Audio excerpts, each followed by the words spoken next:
다른 제자들은 부활하신 예수님을 보고 막 어쩔 줄 몰라서 너무 좋아합니다. 의심이 많던 도마도 예수님을 만나고 나서 당신은 내 주님이시요 나의 하나님이십니다 고백하면서 너무 기뻐서 어쩔 줄 몰라 하는데, 모든 제자들 가운데서 딱 한 제자가 근심에 쌓여 있습니다. 누구예요?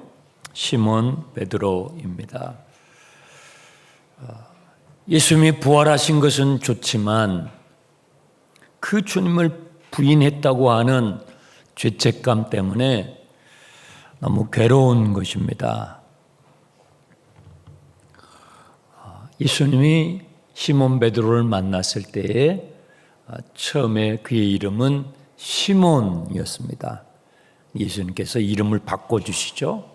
나는 게바라 하리라, 베드로라 하리라. 게바는 아람어로 그렇게 하죠. 헬라어로는 베드로입니다. 같은 뜻입니다. 그 뜻이 반석이에요. 근데 반석이 아니었잖아요. 그러니까 너무 부끄러운 것입니다. 자신의 이름을 또 올릴 때마다, 누가 베드로라고 부를 때마다 너무 부끄러운 거예요. 죄책감이 휩싸이는 것입니다. 내가 이러고도 제자가 될 수 있는가? 제자라고 할 수 있는가? 내가 베드로라고 할 수 있는가? 내가 그 반석 위에 나의 교회를 세우리라 하면서 베드로를 축복하시지 않았습니까? 어떻게 내가 주님의 교회에 제자가 될 수 있는가? 주님의 사도가 될 수 있는가? 하는 부분에서 베드로는 고통했습니다. 베드로는 자기 자신을 누구보다도 용서하기가 힘들었을 거예요. 이보게들 내가 물고기나 좀 잡으러 가야 되겠네. 제자들이 왜 시몬 베드로가 그러는지 알지요. 잘 알죠. 그래서 죄책감에 시달리는 이 베드로를 제지하지 않고 함께 따라갑니다. 그의 심정을 이해했을 수도 있고 함께하기 위해서 그렇게 따라간 것입니다. 여러분 꼬박 밤을 새면서 어떤 일을 해보신 적이 있나요? 그런데 꼬박 밤을 새면서 한 그 일의 결과가 빈손이었던 적이 있습니까? 얼마나 그러면 허탈합니까? 밤새 그물을 던졌죠. 그런데 빈손입니다. 빈배입니다. 날이 새가는데 바닷가에 누가 서성거리는 거예요. 배를 향해서 여보게 얘들아 물고기가 있나? 없습니다. 물고기가 없습니다. 오른편 쪽으로 던져봐. 그러면 잡힐 거야. 그러면 그 말을 하는 그 사람이 누군지를 좀 이렇게 봐야 되잖아요. 분간을 해봐야 되잖아요. 그런데 배에 타 있는 제자들은 뭐 그런 마음이었겠죠. 저 인간이 누구지? 누군데 우리 보고 이래라 저래라 그러지? 에라 모르겠다. 막판이지 뭐 하고 그냥 믿져봐야 본전식으로 던졌을 겁니다. 무슨 말씀에 의지해 던진 게 아니죠. 그렇죠? 믿져봐야 본전식으로 그냥 던진 것입니다. 그런데 그물을 들어 올릴 수 없을 만큼 묵직한 거예요. 이게 뭐지? 다른 제자들이 물고기 잡혀 있는 그물에 그냥 얼이 쏙 빠져 있을 그때에 그 제자들 가운데서 한 사람이 알아차려요. 7절에 예수께서 사랑하시는 그 제자가, 우리는 이렇게 표현되고 있는 이 제자가 요한복음을 기록한 제자 요한인 것을 이제 우리는 압니다. 제자 요한이 베드로에게 이르기를 주님이시다. 제자 요한은요 3년 전 이 갈릴리 바다에서 비슷한 사건이 있었을 때 그때 함께 있었죠. 베드로의 배가 가득 찼을 때 옆에 있었던 요한의 배를 불러요. 두 배 가득 그물이 찢어지도록 두 배를 가득 채웠잖아요. 제자 요한은 3년 전 그 비슷한 경험을 했기 때문에 주님이 아니고는 이런 일이 일어날 수가 없지.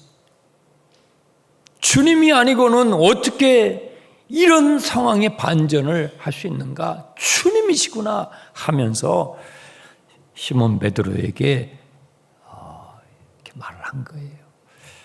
베드로가 그 말을 듣자마자 자기의 옷옷을 걸쳐 입더니 그냥 푹 바다로 뛰어듭니다. 요한복음을 자세히 이렇게 살펴보게 되면 제자 요한은요, 이런 베드로의 모습을 참 부러워했던 것 같습니다. 이 요한의 성질도 한 성질 하거든요. 요한의 뜻이 별명이 있잖아요. 우레의 아들입니다. 성질이 급하고 막 벼락치듯이 그런 기질을 가진 요한입니다.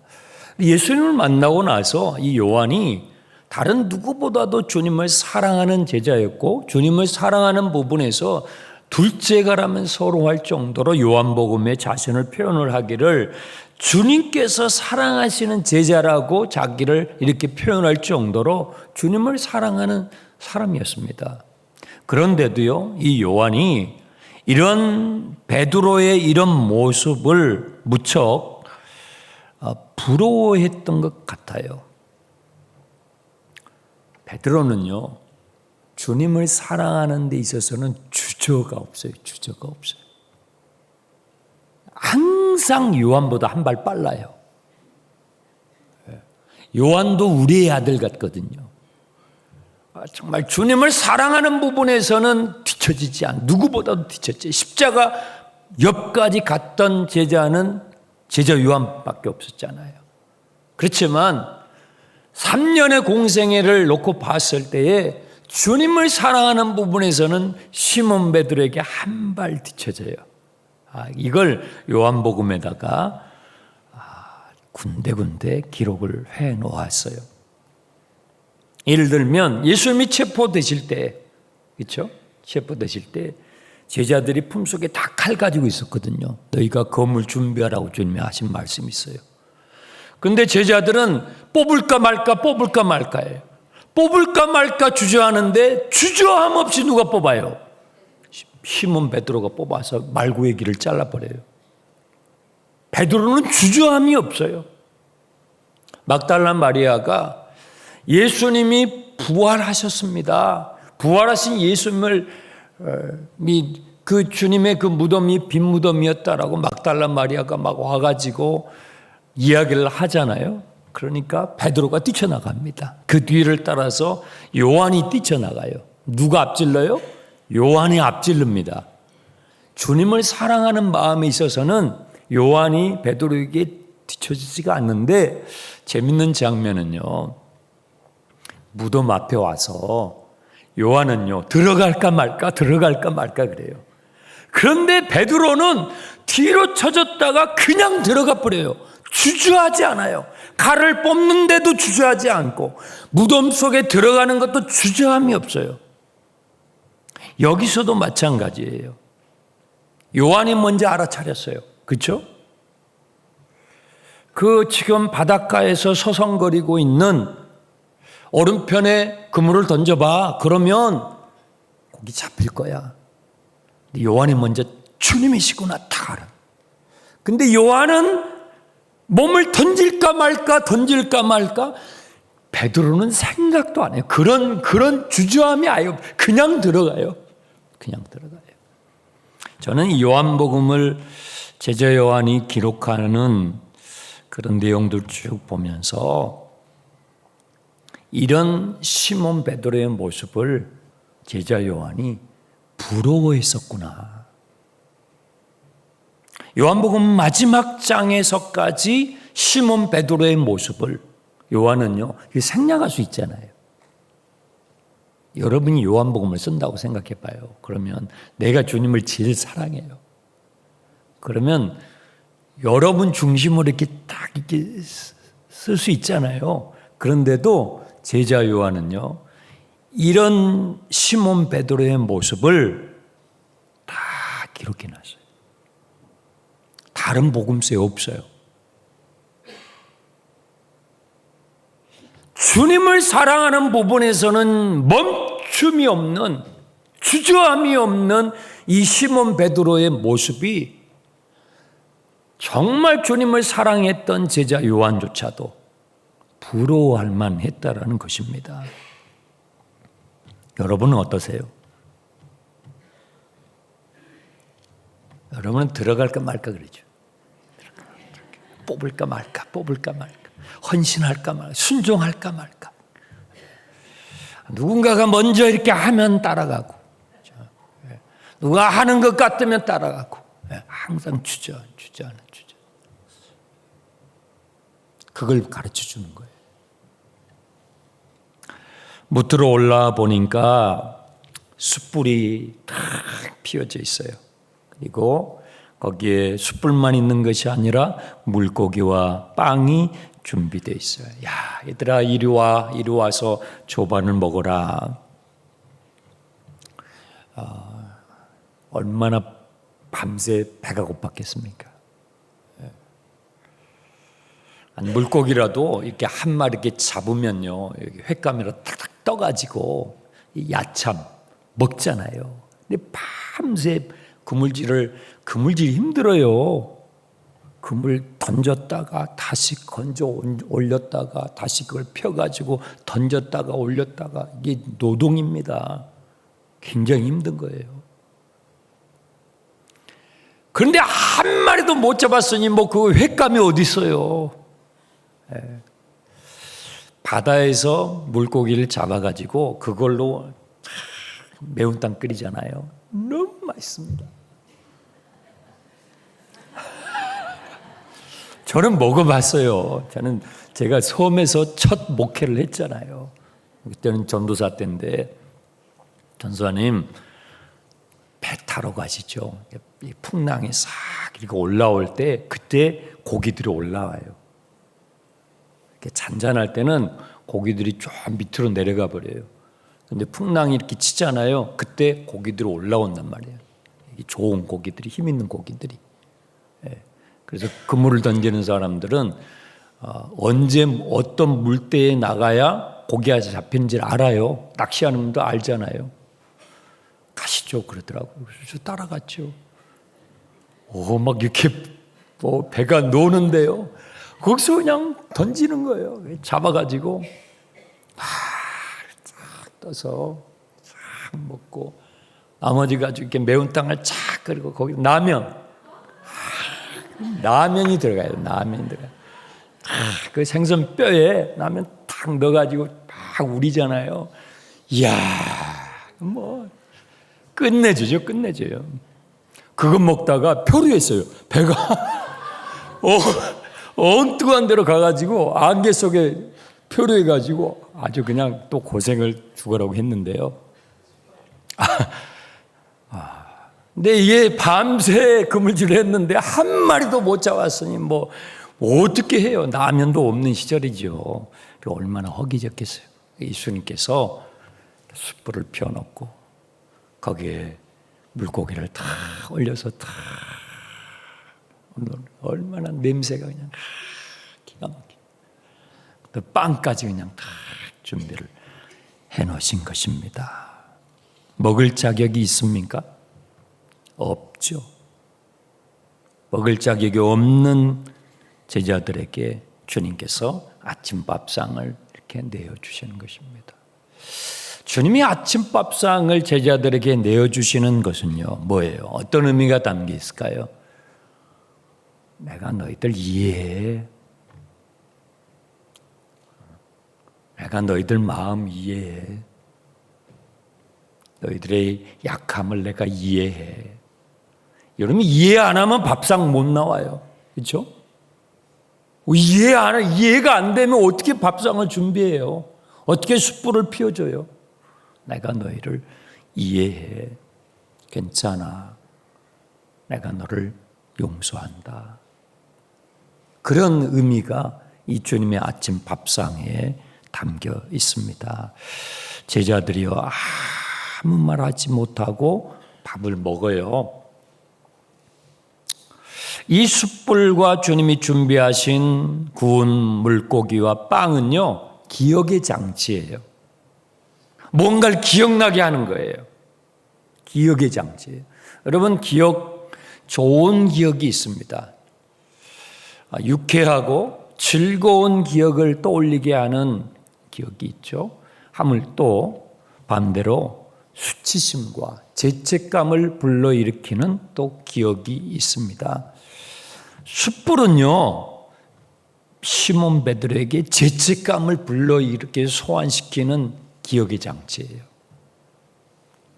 요한복음에서 숯불이라는 단어가 2번 나옵니다. 21장과 또 한 번은요, 베드로가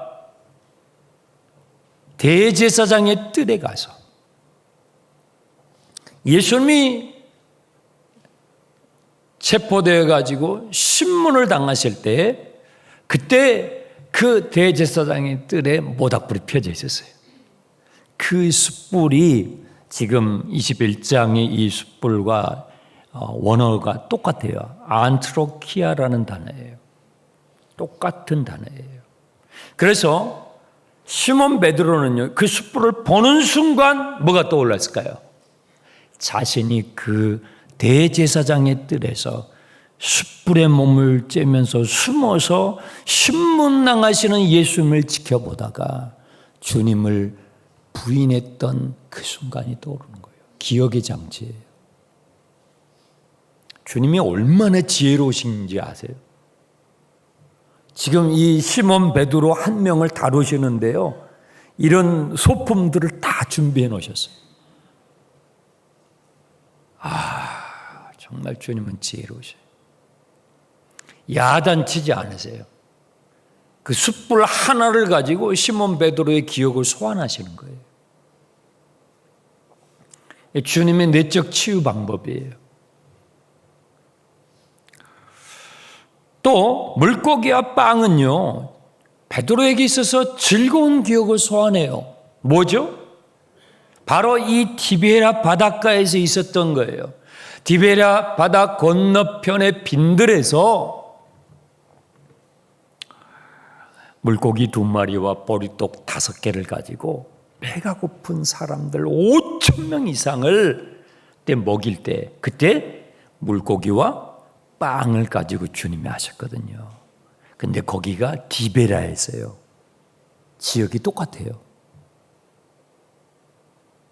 기억을 소환해내는 거예요. 그 배고픈 사람들을 먹일 것이 없을 때 한 어린아이가 가져온 그 도시락을 가지고 주님께서 축사하시고 감사기도 드리시고 그걸 제자들에게 띄워주는 거예요. 그 띄워줄 때에 그 띄워주는데 없어지지 않는 거예요. 막 제자들 놀래가지고 막 신나게 하루 종일 그 많은 사람들을 다 먹였죠. 잊을 수 없는 기억이죠. 그 군중들이 얼마나 놀래고 제자들은 더 놀랬죠. 예수님을 왕으로 삼으려고 했던 기억이 떠오르는 것입니다.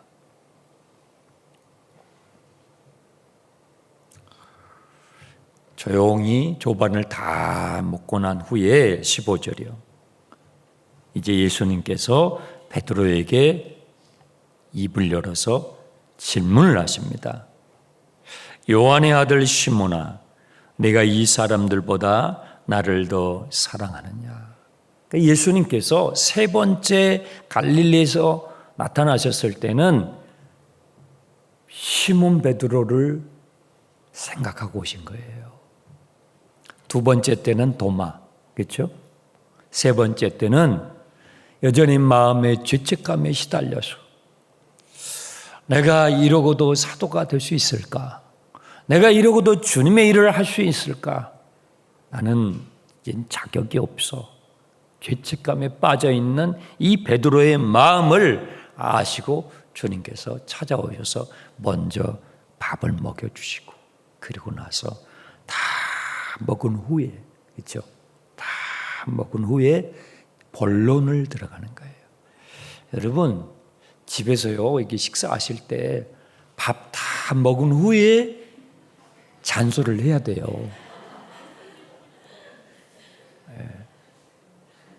저는 이게 너무 진정한 밥사예요. 예수님은 진정한 밥사예요.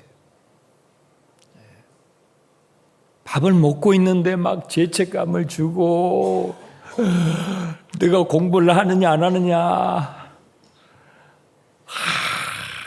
그러면 못 먹어요. 먹지 말라는 얘기죠. 먹지 말라는 얘기예요. 다 먹은 후에, 그렇죠? 다 먹은 후에 주님이 진짜 이제 하고 싶은 얘기를 하시는 거예요.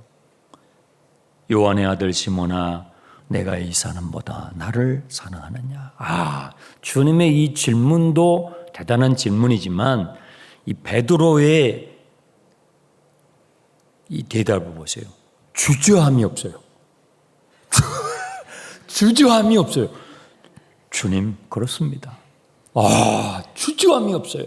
이런 모습이 요한복음을 기록했던 제자 요한이 너무 부러웠던 거예요. 부러웠던 거예요. 주저할 것 같잖아요. 근데 시몬 베드로는 주저함이 없어요. 너가 이 사람들보다, 지금 주위에 6명의 다른 제자들이 있잖아요. 있는데 요한의 아들 시몬아, 너가 이 사람들보다 나를 더 사랑하느냐? 주저하지 않아요. 주님, 그렇습니다. 제가 주님을 그렇게 사랑하는 줄 주님이 아십니다. 여러분은 어떠세요? 주님이 여러분에게 이 첫 번째 질문을, 요한의 아들 시몬아, 너가 지금 여기에 있는 이 예배당 안에 있는 이 사람들보다 너가 나를 더 사랑하느냐라고 주님이 여러분에게 첫 번째 질문을 던지시면 여러분은 어떻게 대답하시겠어요? 주저될 것 같아요. 내가 주님을 사랑하지만 아무래도 좀 목사님보다는 장로님보다는 저 권사님보다는 조금 내가 좀 밀릴 것 같은데, 주저될 것 같아요. 시몬 베드로는요, 주저함이 없어요. 저도 이런 시몬 베드로의 모습이 부러워요. 이 진정성이 있어요. 사람들이 칼을 뽑을까 말까 할 때 주저하지 않고 뽑아요. 무덤에 들어갈까 말까 주저할 때 시몬 베드로는 그냥 들어가요. 바닷속에 들어갈까 말까 그냥 들어가 버려요. 그의 태도에 주님을 향한 마음의 진정함이 있어요. 주님이 그걸 알아요. 주님이 여러분의 마음을 아십니다. 이런 시몬 베드로의 모습이 참 부러워요. 그래서 예수님께서 같은 질문, 비슷한 질문이지만 같은 질문을 3번 물으세요. 요한의 아들 시몬아, 내가 이 사람들보다 나를 더 사랑하느냐? 여기 이 사람들 앞에 각주가 있어요. 3이라고. 밑에 내려와 보시면 이것들보다, 이 번역을 이 2가지로 가능하다는 거예요. 이 사람들보다, 이게 지시대명사예요. 또는 이것들보다, 이것들은 방금 갓 잡아 올린 물고기들이에요. 이 많은 물고기들보다 네가 밤새도록 잡으려고 했던, 네가 얻으려고 했던 바로 이 물고기들보다도 네가 나를 더 사랑하느냐? 내가 주님을 사랑합니다. 내가 주님을 사랑하는 것을 주님이 아십니다. 2번째 질문은요, 비교 대상 없이 그냥 너가 나를 사랑하냐? Do you love me? 너가 나를 사랑하느냐? 주님, 그렇습니다. 제가 주님을 사랑하는 것을 주님이 아십니다. 세 번째 주님이 물으셔요. 요한의 아들 시몬아, 내가 나를 사랑하느냐? 주님께서 세 번째 비슷한 질문을, 같은 질문을 물으시니까 베드로가 근심하지만, 보세요, 근심하지만 역시 주저함 없이 주님 모든 것을 아시오매 내가 주님을 사랑하는 줄 주님이 아십니다. 베드로는 주저함이 없어요.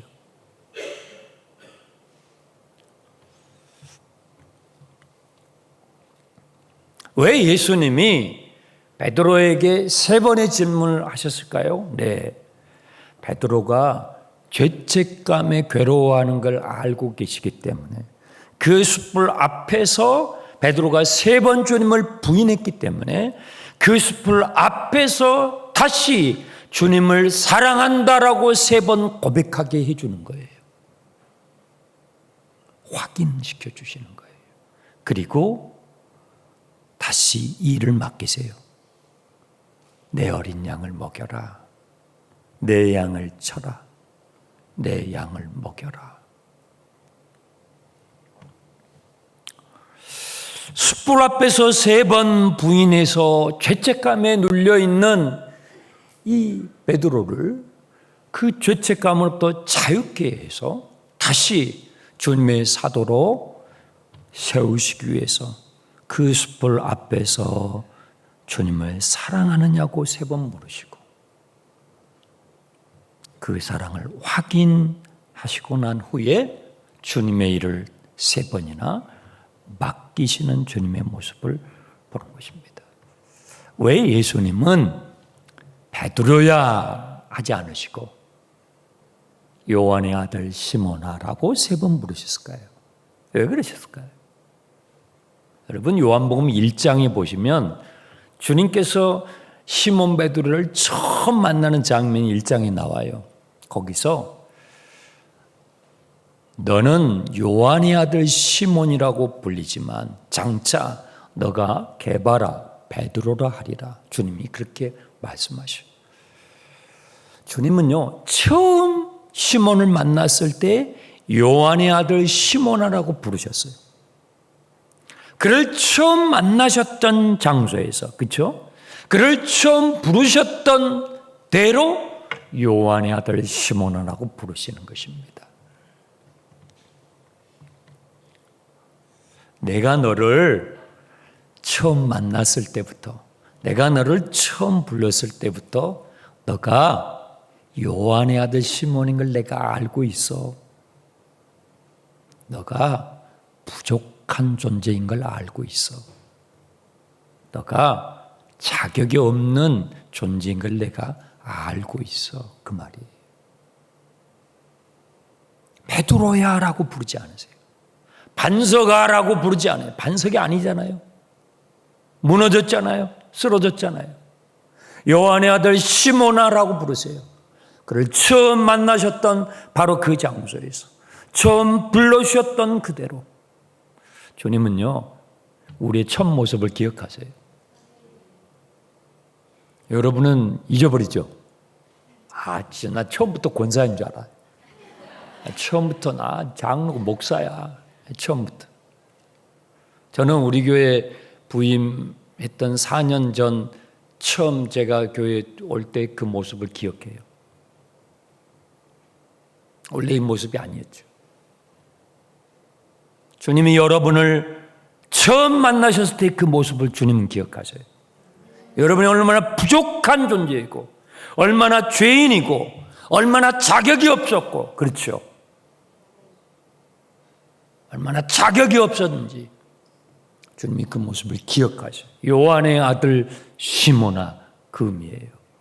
나는 너가 얼마나 자격이 없는 존재였는지, 너가 얼마나 자격이 없는 존재였는지 내가 지금도 알고 있어. 참 감사해요. 주님은요, 우리에게 주님의 일을 맡기시는 것은, 주님이 우리에게 주님의 일을 맡기시는 것은요, 우리가 완전해서가 아니에요. 저와 여러분이 완전해서 아니에요. 우리가 얼마나 부족합니까? 제가 여러분 앞에 지금 말씀을 전하고 있지만 제가 여러분보다 나을까요? 맞지 않아요. 나은 것이 없습니다. 그럼에도 주님이 왜 우리에게 내 어린 양을 먹여라, 내 양을 쳐라, 내 양을 먹여라 라고 주님의 일을 맡겨주실까요? 그럼에도 우리에게 주님의 일을 맡겨주시는 것은 우리를 사랑하시는 주님의 사랑에 저도 주님을 사랑해요. 겸손하게 주님의 사랑에 반응하는 우리의 모습을 보시고 맡겨주시는 거예요. 이 시몬 베드로가 겸손하기 전에는 뭐라고 그랬어요? 다 주님을 버려도 이랬죠. 다 주님을 버려도 이랬거든요. 그런데 21장에서는 그 모습이 싹 사라졌어요. 깨졌거든요. 깨져야 돼요. 부서져야 돼요.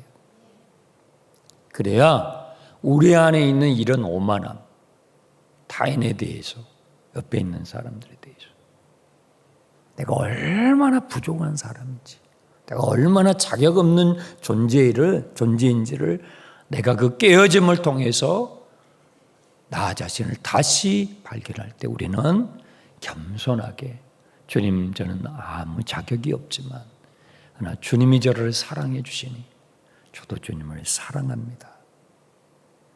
그렇게 겸손히 주님 앞에 고백할 때에 주님은 우리에게 주님의 일을 맡겨주시는 것입니다.